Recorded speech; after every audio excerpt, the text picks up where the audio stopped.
Okay, there's my small little tent there, all set up, ready for sleeping, except for the sleeping bag because everything's wet. And we just have a small little fire going over here. And if you don't have a saw or anything, you got to do freaking,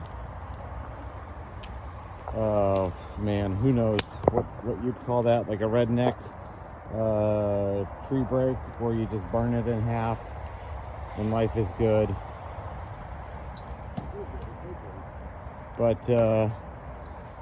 it's okay so far. Got a lot of road noise, but we'll sleep just fine after 32 miles of kayaking today. Peace out.